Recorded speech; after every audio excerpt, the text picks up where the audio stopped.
Again. Well, I thought YouTube viewers might be interested in a little project I'm about to undertake, which is the renovation of a Curtis cab that I'm going to be fitting to the John Deere 425.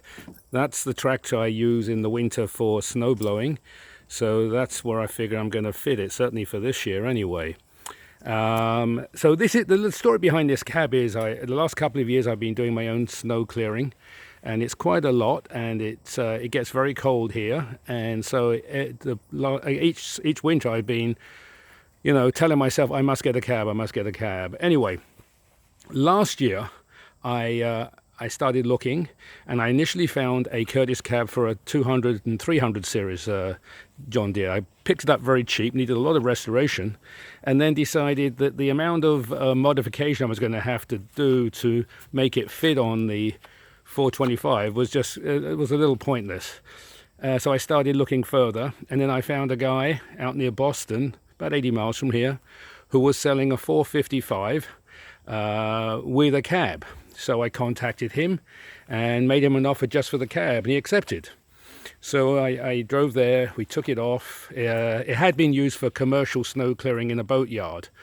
So it was well used, although it was very sound, nothing really wrong with the cab.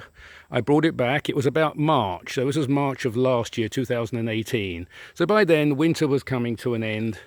And when I started looking at it before fitting it, I looked and realized that the best thing I was going to be able to do was to take it apart and give it a good going over, treating some of the superficial rust in some of the joints and places, replacing the hardware with some new stainless steel hardware, and generally, doing a nice new paint job on it.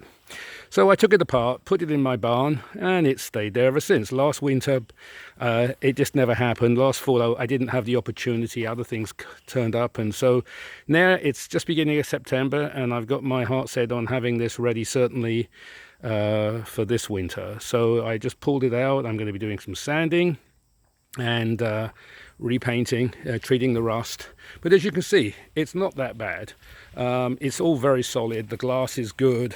The rubbers are good. It's a little dusty and dirty from being in the barn. I did start doing some sanding previously.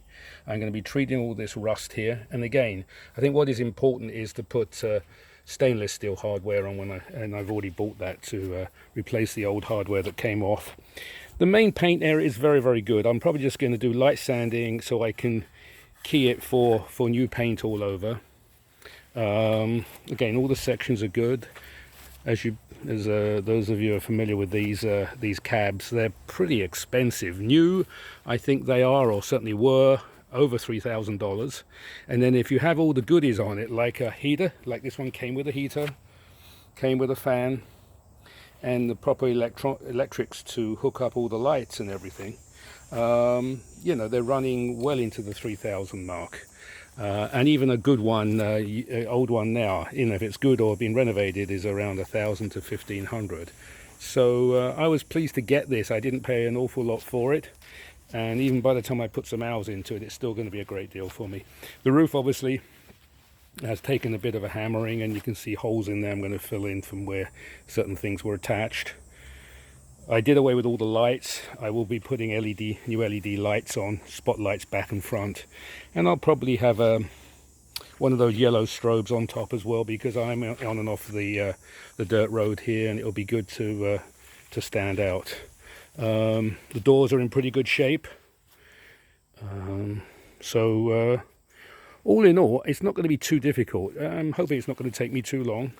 And I'm looking forward to bolting it onto the 425. The heater, I believe, was functioning. I haven't really checked it out.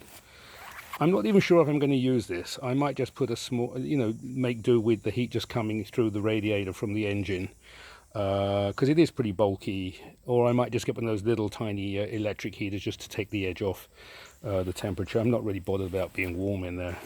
I just want to be dry, and just the heat from the engine and my body heat will probably keep me warm enough. But you can see it's all here. It's not that bad in condition, and